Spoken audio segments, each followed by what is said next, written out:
Good evening and welcome to the Town of Avon Advisory Plan Commission meeting. If you are interested in having a copy of the agenda, they are available on the tables to the right of the audience. We will be conducting business as outlined on the agenda. From time to time, the board may deviate from the agenda, and as president of this body, I will inform those in attendance of any deviations. This meeting is being recorded for the public record. Because of this, we request that personal conversations are kept to a minimum and all cell phones are set to vibrate. All phone calls shall be taken outside of the chambers. If you are interested in commenting during the public hearing portion of the Commission's deliberations, please sign up on the sheets located on the tables to the right of the audience. And when your name is called, please step forward to the podium and state your name and address for the record.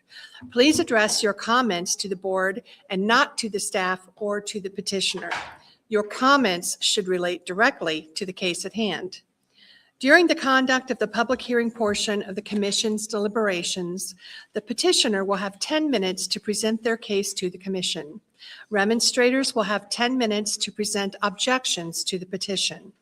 Persons in support of the petition, other than the petitioner, will have a total of 10 minutes to present support for the petition. And then finally, the petitioner will close the public hearing portion of the presentation with a 5-minute rebuttal period. Once the public hearing is closed, no additional testimony will be heard unless it is solicited by members of the Commission during the question and answer phase of the Commission's deliberations. Subdivision plat and development plan petitions are ministerial requests, meaning that if the proposal meets the requirements set forth in the town's development ordinances, the Plan Commission must approve the request. In the interest of transparency, the state of Indiana requires that the Plan Commission hold a public hearing, even if the development proposal must be approved. Responses to public comments and questions may be given once the public hearing portion is closed. We understand there may be several persons who wish to speak.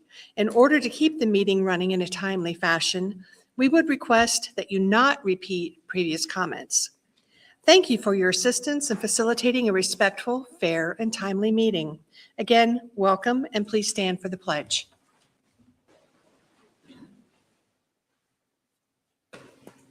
I pledge allegiance to the flag of the United States of America and to the republic for which it stands, one nation, under God, indivisible, with liberty and justice for all.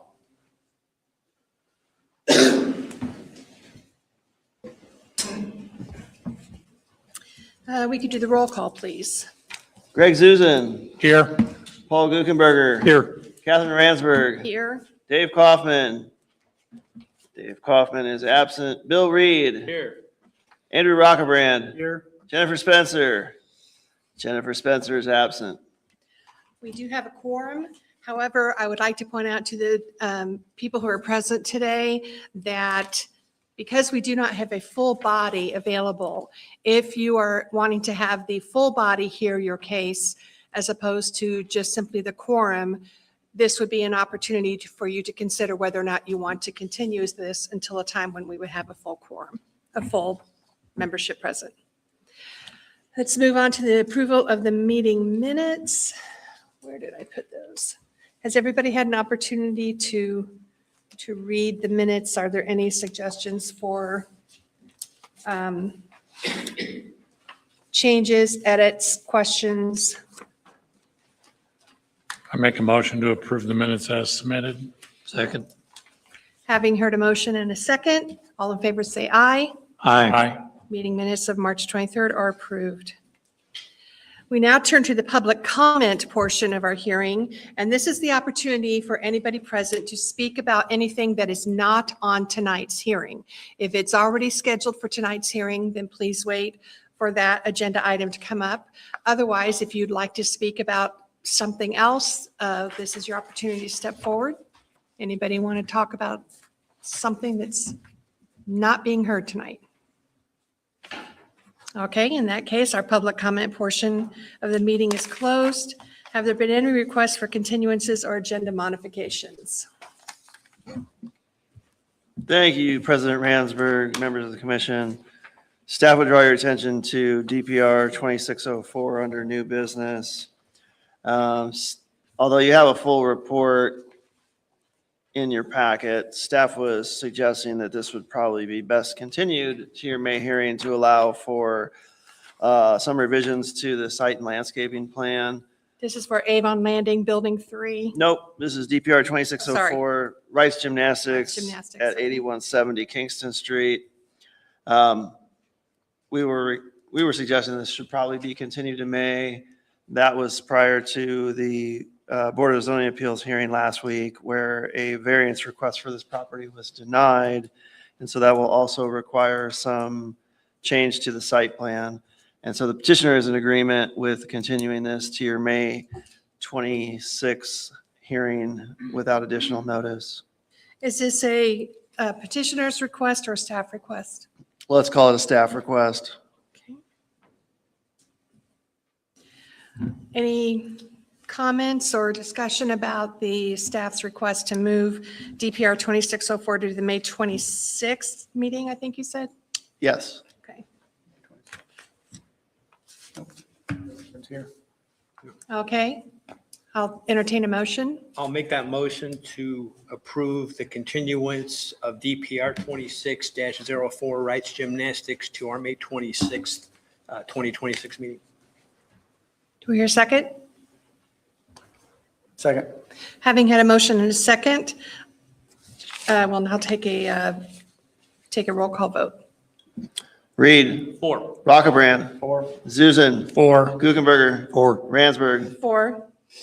Motion carries and DPR 2604 is continued to May 26th.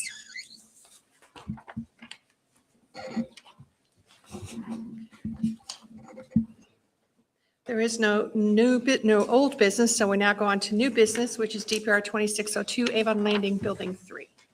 Just a minute, staff goes first. Oh, sorry. Many communities. We the appreciate the petitioner goes enthusiasm. Go ahead and have a seat. first. Okay, DPR 2602, Avon Landing, Building 3. As you all are aware, Avon Landing is located on the northeast side of town where the Sephora building is, and one other industrial building currently, and then the Avon Landing apartments are also out that way.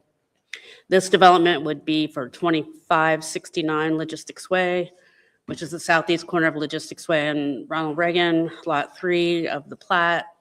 And it currently is zoned PUD, and the PUD was approved in 2017, and it's also within the Ronald Reagan overlay. To the north is an undeveloped industrial lot, which I will discuss.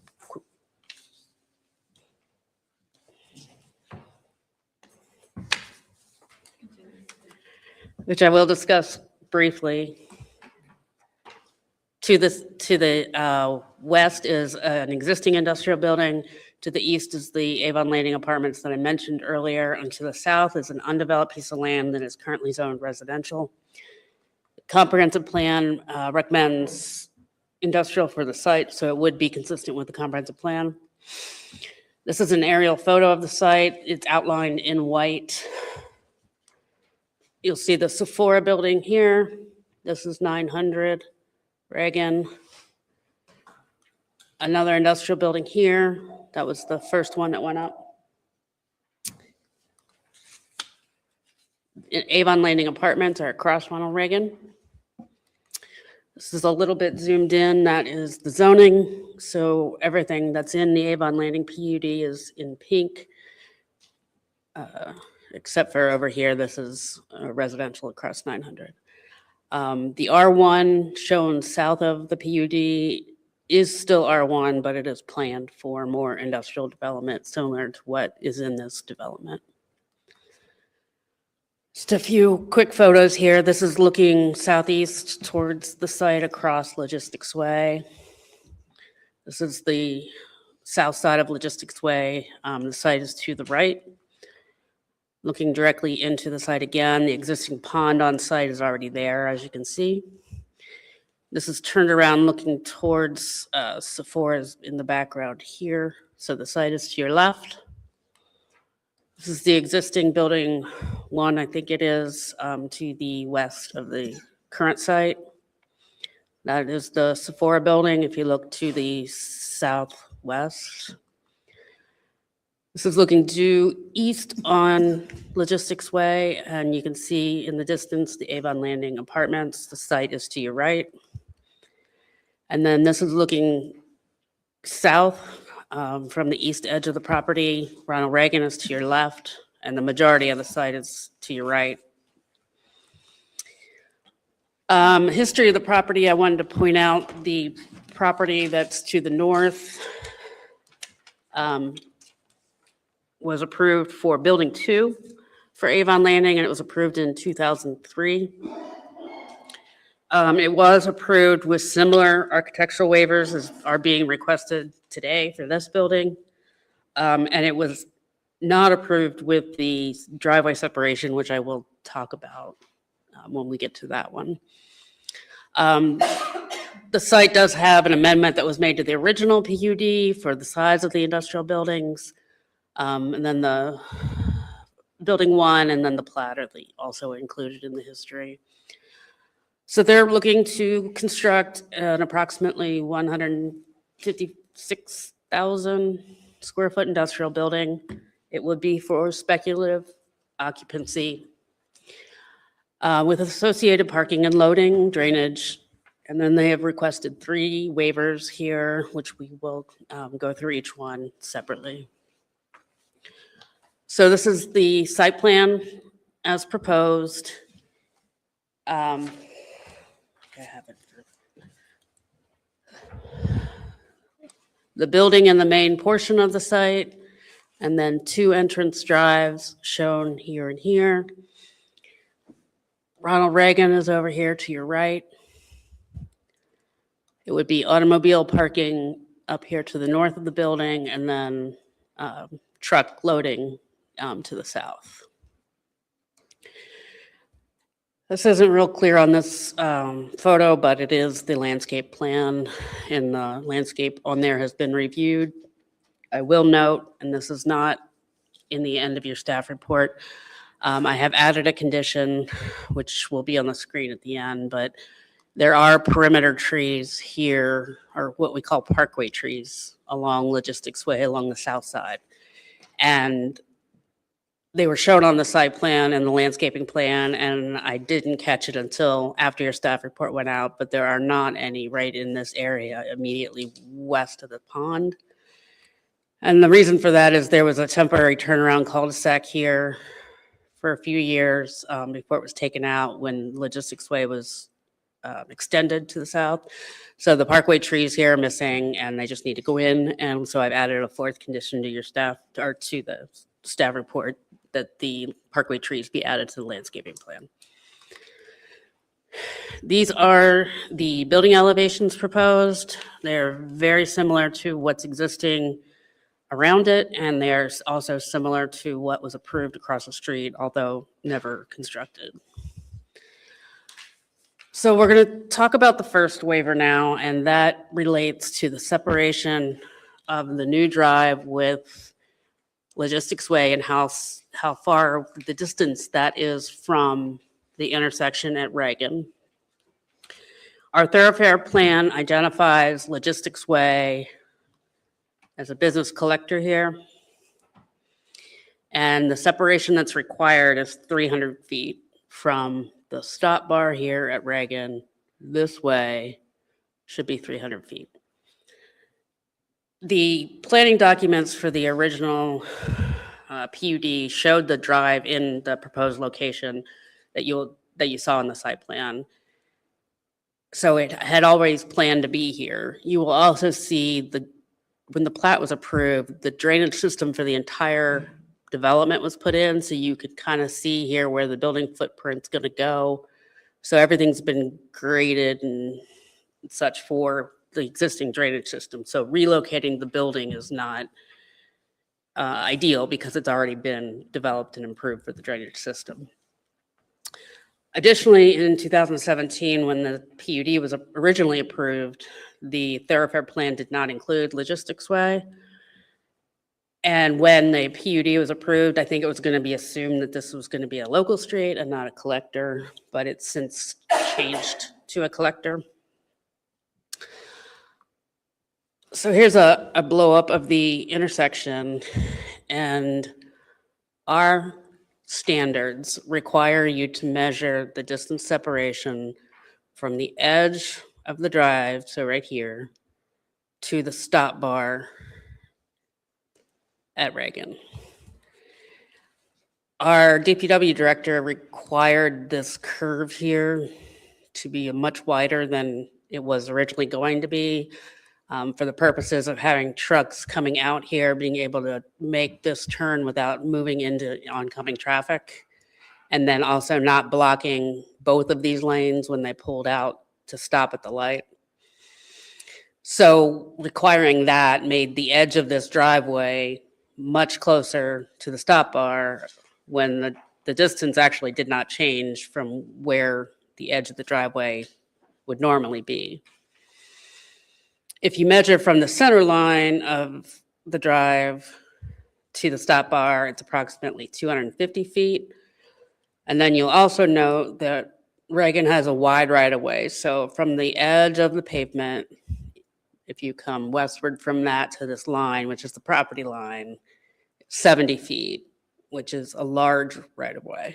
So the effective distance of folks coming down here and making this turn to the right, if you're coming south, or coming north and turning left, the effective distance from here to here does meet that 300 feet if you bring in all the distances that I've just talked about. On the site plan, you can see the previous development that was approved for building 2. And again, I would like to note that that location did not get a waiver. And I think the reason why is because in a PUD, you can set your own standards. So I believe the previous director saw the driveway location on the original PUD and determined that it was essentially approved by that PUD and that they didn't have to meet the full 300 feet that's in our current standards for a drive. I had to come through and get a waiver. I wanted it to be cleaner, and our DPW director was on board with that happening, but I think one could make the call either way, that it either needs a waiver or the PUD kind of approved it already. So that's where we are with the requirement of the waiver. We are recommending approval based on the DPW director's recommendation that he is satisfied that the location of the driveway, let me go back to the site plan real quick. So the way this lays out with all of the auto parking up north, ideally we would like the auto parking here to use one access and then the truck traffic to all use another access to keep them separated. However, because this is a speculative tenant construction, they could have the desire, and most industrial tenants do, to split the building and split the site so that truck traffic could use both and car traffic could use both. So having 2 entrances and exits, we believe, are necessary for the usage of the building, for the potential tenants in the building, as well as fire safety and trucks getting in and around the building. So we are recommending approval and mentioning the reasons that I already spoke about for that separation. So I'm going to move on to waivers B and C, and I'll take them together because they are both architecture related. These are both waivers from the old zoning ordinance. And I want to make sure that's clear that the Avon PUD, when adopted, referenced the former zoning ordinance. So it takes into consideration architectural standards in the Ronald Reagan overlay that have been removed. So they're not in the overlay anymore. We just refer back to in the UDO, we refer back to the current commercial industrial architectural standards and don't have any separate in the Ronald Reagan overlay. So these are for standards that aren't even in the ordinance anymore. Now, the 50-foot wall plane is still in the architectural standards, so that waiver would be necessary. But I just want to indicate, especially waiver C, that it's not required anymore in the UDO. So the first waiver is to have an 84-foot or have two 84-foot long building facades without the required change in plane. And so that's just so you don't have a large wall with no break in it. And they're having two 84-foot long pieces of the front facade, which is the north facade. And then the second waiver is to allow for our wall plane projections that are having a depth of less than 3% of the length. So if we look at the facade of the building, oh, I'm sorry, there are, I was thinking two sets. There are two sets of 84-foot long for the front of this building. These are the sides. These show what the 50-foot lengths would be, and the sides are going to meet the architectural standards. But the front of the building, which is the north facade of the building, is not broken up quite as much. These four segments are 84 feet instead of 54 or 50 feet. A main reason for this standard in the Ronald Reagan overlay of the former zoning ordinance was to have building facades that were more office-like. The corridor was envisioned to be for corporate headquarters and offices and things like that, where this kind of architectural change and standard would make sense. But it doesn't make as much sense for a warehouse in an industrial district. I happen to think this facade is actually better with these longer sections. It breaks up the shorter sections here with the longer sections. They actually showed me a spec of what this facade would look like with the shorter sections, and it was too busy, actually, and I don't think it enhanced that northern facade. Then when we get to the projections and recessions in the front facade, 3% of this long building would be a lot to project in and out, so that's 18 feet, I think what the projection would be. We've changed that standard now. It's 3 feet in or out, but the old ordinance still references the 3%. So we are recommending approval of both waivers. So that would be approval of all three waivers. And the staff ultimately is recommending approval should the waivers be granted. And with the fourth additional condition that's not in your staff report, that's up here, that a revised landscape plan be submitted that shows the parkway trees. And I'd be happy to answer any questions you have. I have a question on waiver A.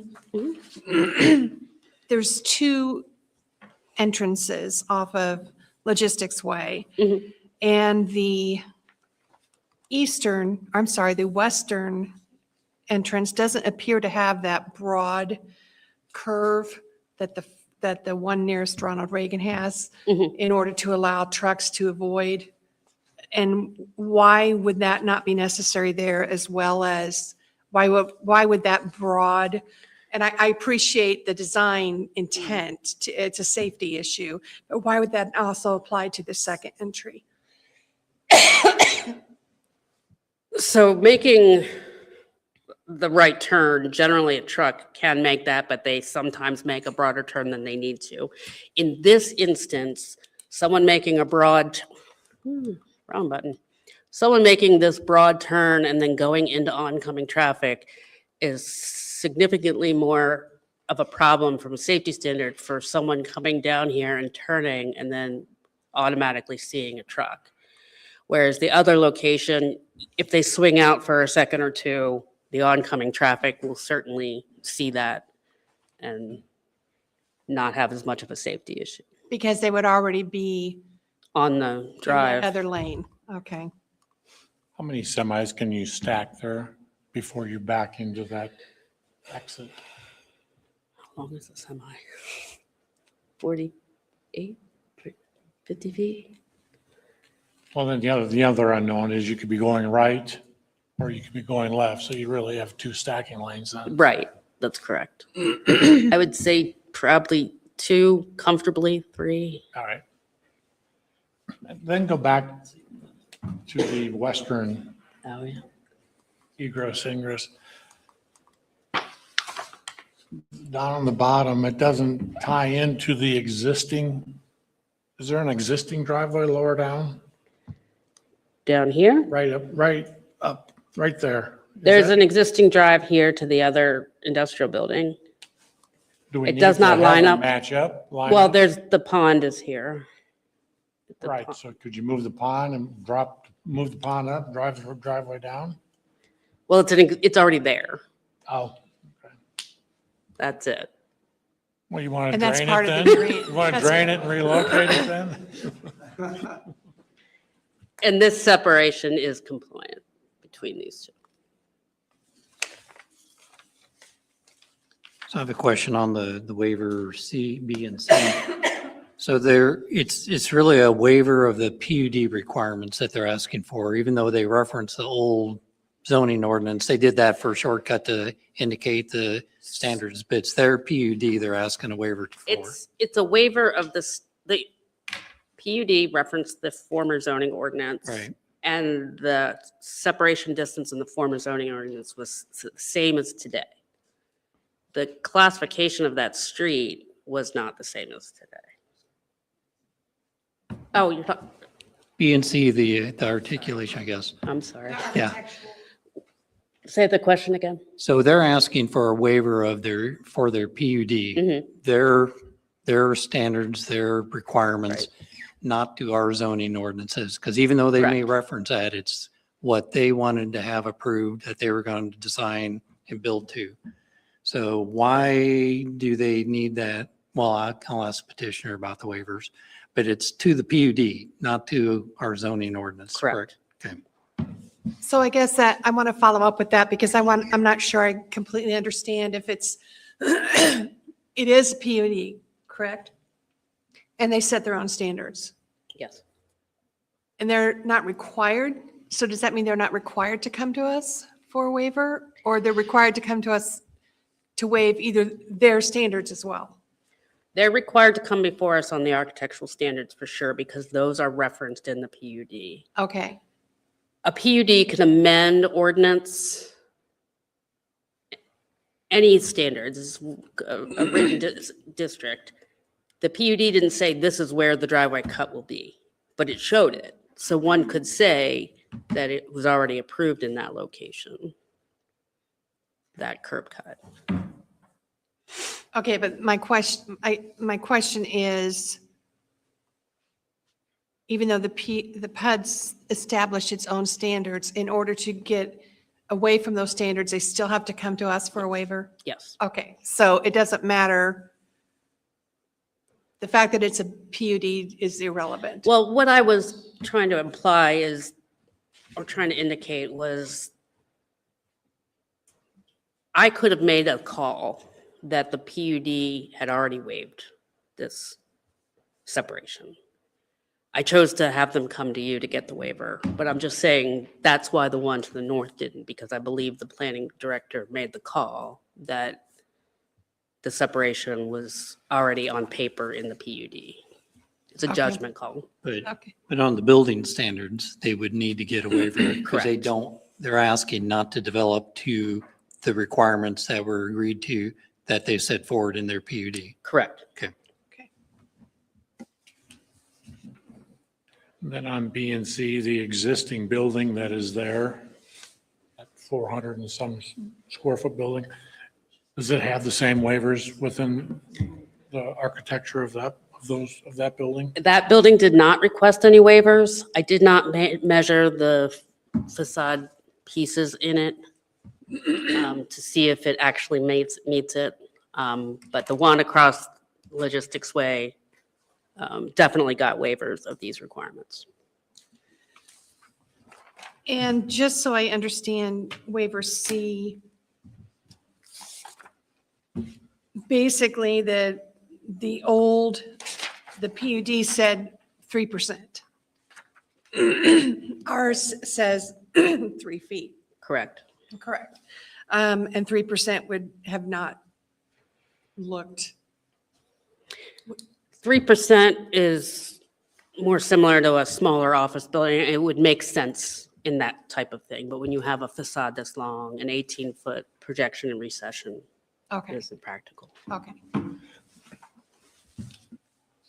My last question is back to the waiver A. If you can show your, okay. The building to the north has not been built yet, and their road cut will line up with their road cut, correct? Correct. All right, so I need So is that showing an island in the center between the north cutaway? Or is that just Here? a painted, yeah, is that just a painted like There- lane marker? Oh, I see what you're looking at. This is an extension of the turn lane. They are moving it a little bit to Okay. allow them a little bit more. There is, I can't remember. I think there's a curb in the center here. I thought that would be odd if that other development north is going to use that same, Oh, yeah, I understand. Yeah, this is noting where it's going to be extended to. okay. So, but that's just paint, or that's just going to be a painted line? That will not be a- paint. And I had a question about the waiver B, I think it is, for architectural facade. Is the back exempt or is the back compliant? The Ronald Reagan overlay district did not require the back like the current UDO does for Okay. US 36 is what you're thinking about. Yeah, It's not the same for the Ronald Reagan corridor and this PUD. so it's not required Correct, on all four sides. correct. Okay. Any further questions for staff? Okay, petitioner may come forward. Thank you. I'm Tyler Sylvia with American Structure Point, representing the petitioner Van Trust Real Estate. I'm so used to presenting at these, so thank you, Linda, for covering that for me. I guess I open the floor to questions, right? Would you like to just sum up anything? Yeah, I can run back through what Linda already spoke to, but yeah, it's a 156,000 square foot warehouse in the Avon Landing District. It was master planned a handful of years ago. The first lot to the northwest is already built. The lot to the north has mostly been approved, but hasn't been built yet. And yep. She got to all of it.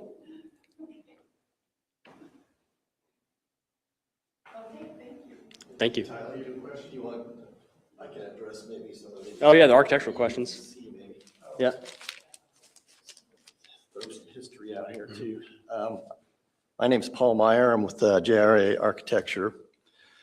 Let's see, what is our address? 7222 North Shadeland, Indianapolis, Indiana, 46250. 9025 River Road. All right. A little bit of history on some of these PUDs. I know this one and the one for Avon Logistics Park were done about the same time as far as PUDs go, if I remember right.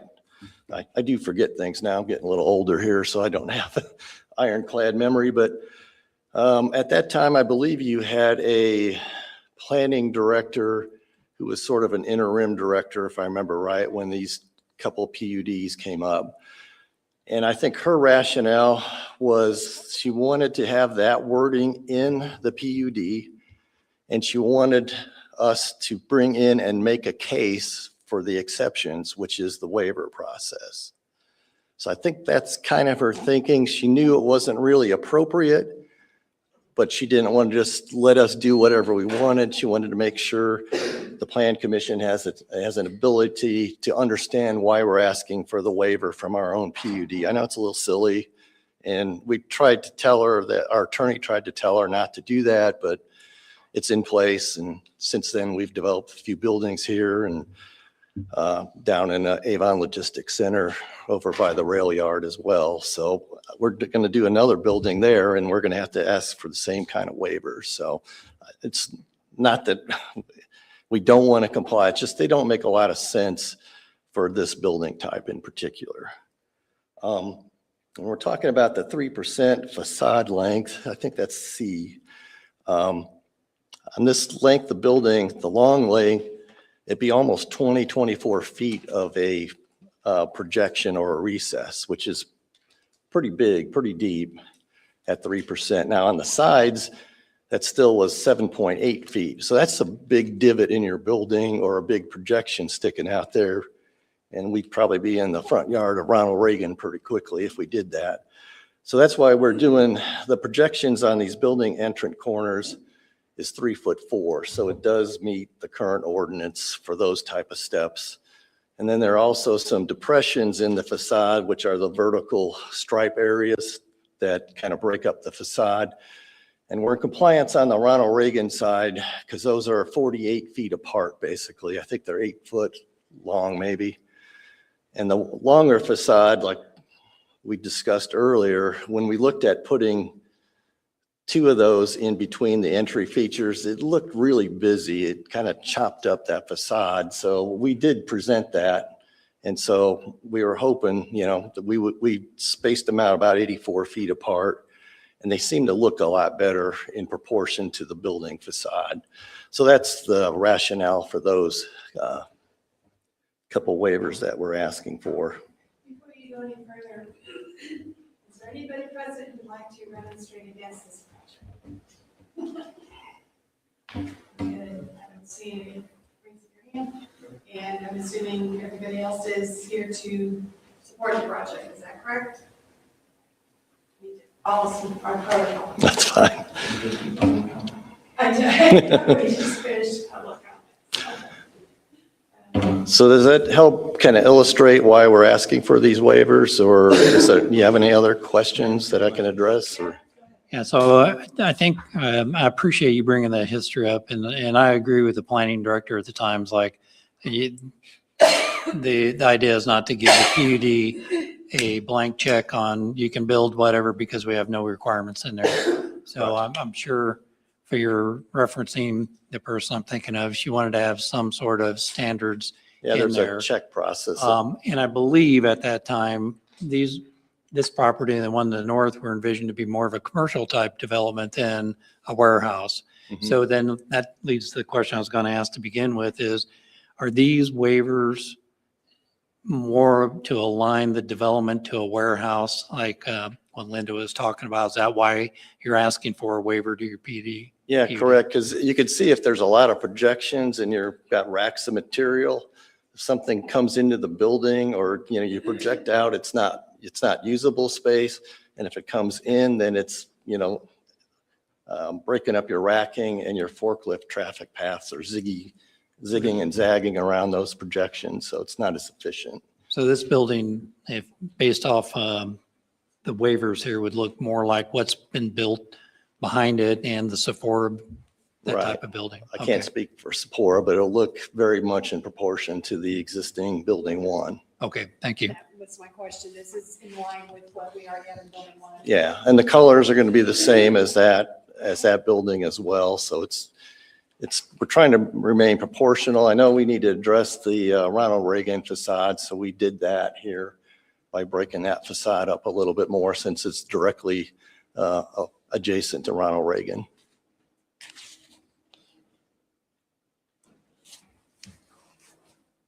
Any additional questions for the petitioner? Okay, go ahead and have a seat. Thanks. Thank you.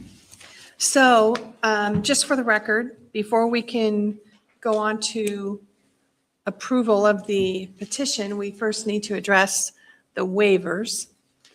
And trying to find everything. Okay, here we go.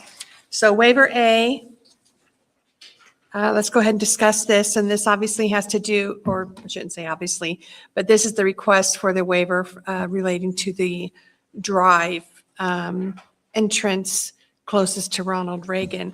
I appreciate safety is a primary purpose for our ordinances, and waiver A is specifically a safety issue. I appreciate our Director of Public Works insisting that that entry be wider to allow for the turn of trucks without impeding cars that are turning onto Ronald Reagan, because that's not a very short space or a very big space to be coming in. So to me, that safety feature overrides the requirements of the ordinances. Yeah,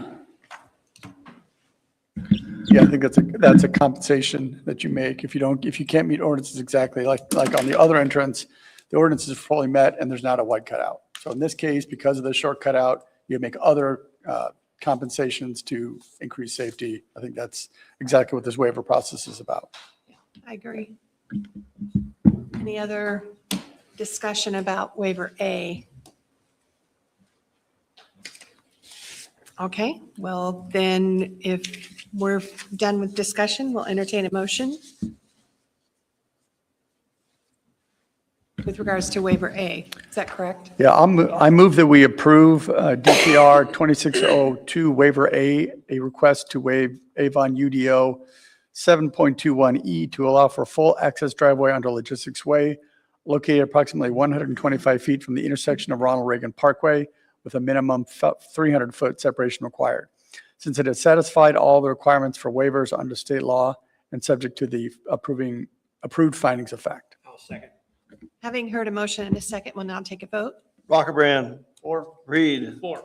Ransberg. 4, Guckenberger. 4. Zuzen. 4, having had a unanimous vote, the request for a waiver A is approved. We now move on to waiver B, which involves the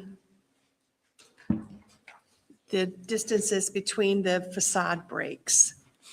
I really liked the way that Linda and the petitioner talked about it, and being able to see it. Even though we haven't seen what it would look like if we met the ordinances, I can see how it would be very cluttered looking if there were more breaks on that wall with the building being as large as it is. And especially with the 3 entrance doors being designed the way they are. And this is an architectural feature, or an architectural standard, so it's really about appearances. Yeah, I think, appreciate the historical reference that the petitioner gave us, and I think Linda did a good job of, what's being built versus maybe what the concept plan was when the PUD was put in place. So I thought staff did a good job of explaining the need for this waiver and why they support that. well, and it helps that the developer is the same one who built the building that's already existing, so it makes sense. Any further discussion on waiver B? If not, we'll entertain a motion. I move that we approve DPR 26-02 waiver B, a request to waive old zoning ordinance section 24-12-3 as incorporated into the Avon Landing PUD to allow for 84-foot building facade sections without the required change in plane, pattern, window, or equivalent element, maximum of 50-foot uninterrupted wall permitted, since it has satisfied all the requirements for waivers under state law and subject to the approved findings of fact. Second. Having heard a motion and a second, we'll now take a vote. Reed. 4. Ransberg. 4, Guckenberger. 4. Zuzen. 4, Rockerbrand. 4. motion carries unanimously. Waiver B is passed. We now move on to waiver C, which has to do with the depth of the recesses or projections on the outside of the building. I am very glad that they're not asking that we do the 3% if it's going to be 28 feet. Well, I think this is the same as waiver B and what Linda described, that it maybe might have made sense for what was the concept plan at the time, but for a warehouse. So again, I think staff did a good job of, in their report and explaining it, and I agree that, that we should approve waiver C. And I appreciate the fact that they're not asking to eliminate the projections entirely, but that they're just asking it to be adapted to the actual project itself, the realities of the project itself. So, Well, does it? It's just waiving, that doesn't change. They aren't adding anything. Did I hear different? They do have projections and Okay. recesses. Yeah, They're- right. It's just the 3% we're waiving. they're not asking for just a big flat space. Yeah. Okay. Any further conversation, discussion, questions? If not, we'll entertain a motion. I'll move that we approve DPR 2602 waiver C, request to waive old zoning ordinance, section 24-12-3 as incorporated into the Avon Landing PUD to allow for wall plane projections or recesses having a depth of less than 3% of the length of the facade, minimum 3% foot required, since it has satisfied all the requirements for waivers under state law and subject to the approved findings of fact. I'll second. Having heard a motion and a second, we'll now take a vote. Kuchenberger. 4. Ransberg. 4. Reed. 4. Rockerbrand. 4. Zuzen. 4. And waiver C is approved. Having approved waiver A, B, and C, we now move on to the development plan approval, DPR 2602. I think the fact that we've approved all the waivers is kind of indicative of where we feel about this, but it's nice to see that land being developed. Sometimes these approval processes end up with land just sitting there for years and years, and I'm glad to see that this is moving forward. Any discussion, commentary, knock jokes? No? Okay, in that case, we'll entertain a motion. I move that we approve DPR 26-02 Avon Landing Building 3, a development plan review to develop an approximately 156,400 square foot industrial building with associated parking, loading and drainage facilities, subject to the conditions listed in the staff report, since it has satisfied all the requirements for a development plan review under state law and subject to the approved findings of fact. And you want to amend your motion to add the fourth condition that's on the screen about the revised landscape Oh, with plan.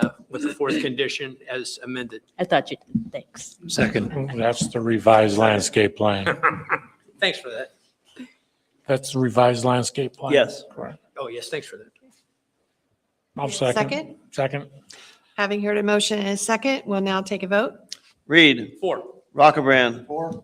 Zuzen. 4. Kuchenberger. 4. Ransberg. 4. DPR 2602 is approved. Thank you. Thank you, gentlemen. We now move on to other business, determination of necessity of emergency action for an unsafe building. Yeah, so I will introduce this, and then I know that Drew is going to speak to this as well because he's been on the ground working on this project. But just as some background, there is a site at 1137 North Avon Avenue where there has been an ongoing unsafe building action being taken by the town. In situations like this, how this process works is kind of broken up between different parts of the town. So your building department is actually your enforcement authority under your town code. That's under state law, you designate someone as your enforcement authority. So under your town code, the building department is the one that really takes action with regards to unsafe building or unsafe premises within the town. However, there are certain situations in which you have to go to a hearing authority. In this case, the Plan Commission is the hearing authority under unsafe building under your town code. There are certain actions the building department takes without having to seek your authority, and then there are certain times where they must come to you and seek your authority. And one of those is when emergency action is taken. So generally in unsafe building cases, we provide several notices to the property owner. We make several requests that they do this work on their own or pay for the town's costs associated with this work. But there are certain situations when there's the town determines that there's an immediate threat to safety or there's a danger, that the town can take action without notice and go ahead and take corrective action just to remedy the immediate danger. In this case, there was projects done that weren't, there wasn't an immediate threat to danger, and those were taken care of. And I know that Drew will speak to you about that, but that's not really what we're talking about tonight. We're not talking about cleaning up the pond or the contractor that we had go out. For those, we did provide notices to the property owners, several notices, and the town council recently approved administrative costs associated with that action. What we're asking you tonight to approve is the emergency action, which was action taken and work done on the actual property itself to make it secure and sealed and safe from essentially people from going in or being subject to danger if they were on that site. So I know that Drew will talk more about that, but what we're asking you tonight is to determine that the action taken by the town with regard to the emergency action was necessary and that the cost that we incurred that we'll eventually attempt to collect from the property owner was a reasonable cost. So you'll have a chart with lots of costs on here. Some of this has already been approved by the town council, but I'll just point out that the only cost that we're approving tonight is the $295.46, which is the cost of the materials to seal the building, and then the cost of the notices sent to the property owner with regard to this hearing. Doesn't mean that those other costs aren't going to be sought. We're not going to seek that from the property owner. They're just being sought under the general unsafe building action and not under the emergency action, because generally we want to provide as much notice to the property owner as possible. They were provided notice of this hearing tonight, of everything that we've done on their property, with the exception of the emergency action, which is why we have to come to you tonight. So I just want to give you that background, and then I'll let Drew give you an explanation as to what's been going on the property. So there's been no response from the registered agent or from the LLC that owns the building? I'll have Drew speak to that a little bit more because he's Okay. been the one in contact with the property owner. Thanks. Evening, Plan Commission. My name is Drew Wilson. I'm the Code Enforcement Officer for the town of Avon. Our unsafe building action started on March 3rd, 2025. During a routine inspection, it was found that the door had been broken into and it was irreparably damaged. They busted the lock off and the doorknob, so you couldn't shut the door. So we closed the door the best we could, pushed it up against there. It didn't latch. On March 5th, we left a voicemail for the property owner's legal representative, and we got that information because they were working with DPR 2504 for the Avon C-store. It's that location, so we did try to reach out to them. We did not get an answer back on March 20th, 2025. During the TAC meeting, we gave them the corrective notice that said it's an unsafe building, it's unsecured building, it needs to be secured because someone could go in there and get hurt or trapped or into the building. On April 1st, I inspected the building again, and the condition of the building was the door was almost completely off. The inside of the building was completely wrecked. The office area, all the copper had been removed, all the fixtures had been taken down and destroyed. So in an effort to secure the building itself, that we bought a lock and a new latch and latched the door and put a padlock on there where no one else could get in there.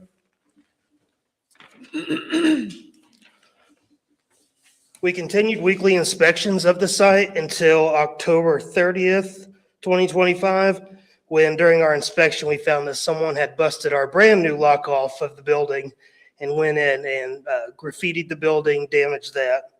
They also busted out, there's a small window that's on the door, front facing it to Avon Avenue. They broke that, so there was broken glass right where someone could reach in and get cut. So on November 20th, the town of Avon published the notice to correct in the Republican newspaper with no one coming forward with the necessary repairs to secure that building. On November 26, 2025, we purchased the required supplies and we boarded the front door of the building up and boarded the window up, knocked all the glass out of it so no one could get cut if they were to get in there. We also posted a notice on there that it was an unsafe building and that no one should be going into that building. Weekly inspections continued on to present day without further issue to the building. I can take any questions you have. What is the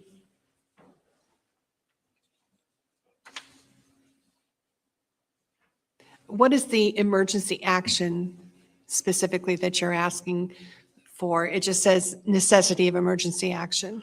The emergency action was for us to board up the building, board up the windows so no one had access to the building where they could go in there and get injured.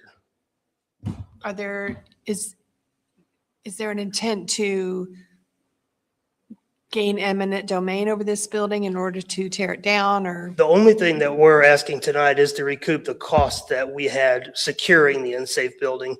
What Okay. goes forward with the building, I'm not quite sure. Okay.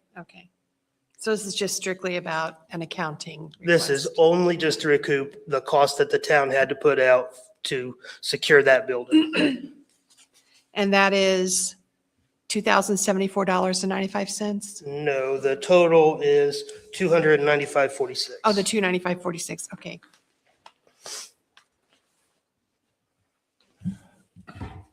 Probably what's more important is when you talked about earlier, the project representative, who was that? That was their legal representative that was on the property. The agent? No, not the registered agent, their actual legal representative. Their attorney was the one that was working with the DPR, with the Okay. planning department. Their legal attorney was Pat Rooney. He was here a couple times for the land development, or the development plan review. He was hired for the petition. I don't think he represents them on everything, but Okay. that's who we had. So we noticed him along with the owners. Okay, And We he was also said- representing them when they were looking to get an approval of their project, when they were the petitioner. That was denied, so is he still representing them, or is he, I guess what I'm trying to find is, who can we contact instead of just sending stuff up? Because this is going to continue to happen. This isn't going to go away until the building goes away.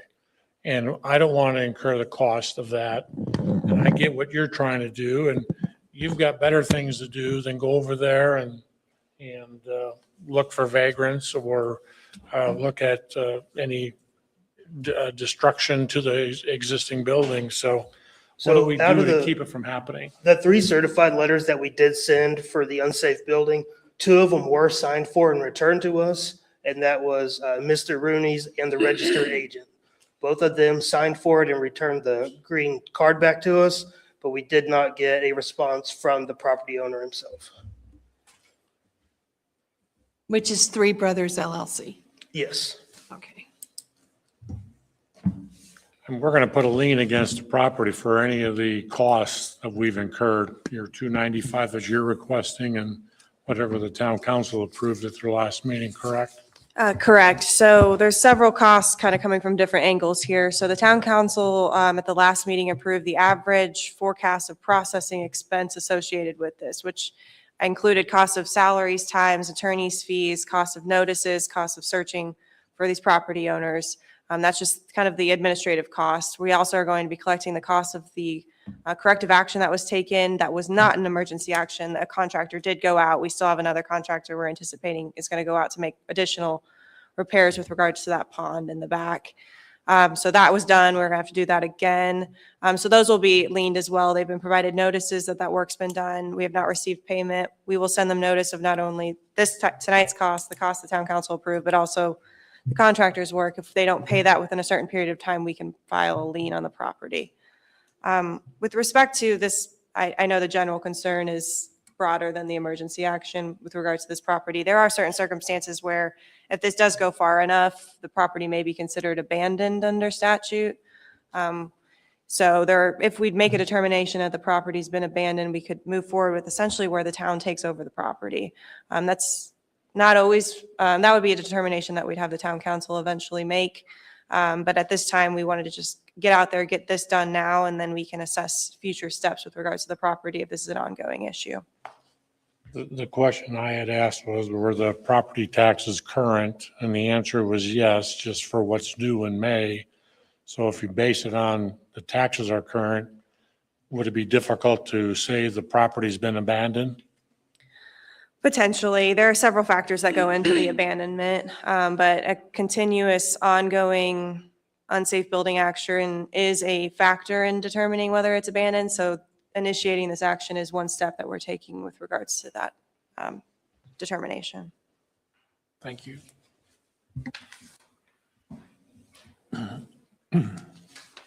Any further questions? Discussion? In that case, we'll entertain a motion. I move that we affirm the necessity of the emergency action taken at a unsafe building and premises and affirm the cost as presented in the staff report for UB 26-01, 1137 North Avon Avenue, since it has satisfied all the requirements under state law and town code. I'll second.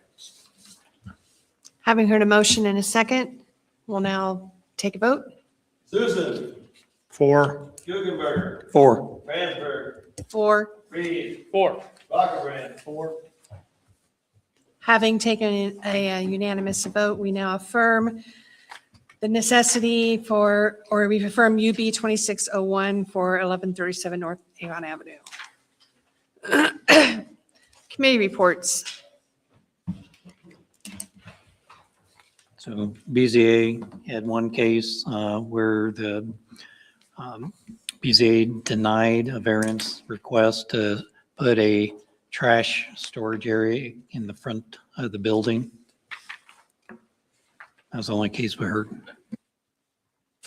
Redevelopment invoice approvals in addition, resolution 2026-03, no excess assessed value was approved. In addition to the fee schedule for trustee, registrar, and paying agent services. Quote for extraction, fan, and HVAC equipment for the police substation. And finally, arbitrage rebate calculation for lease rental bonds of 2020, and then also Avon logistics improvements discussion. Okay. Anything from the town? We talked about this, the necessity of emergency action that we just talked about. And then the other item was a tax abatement on a 613,000 square foot building down on 100 South, the Church of Latter-day Saints property. Okay. That's the first step of probably 3. Anything else from the town or staff? I would like to note that your next meeting on May 26th is a Tuesday because of the Memorial Day holiday. So just note that.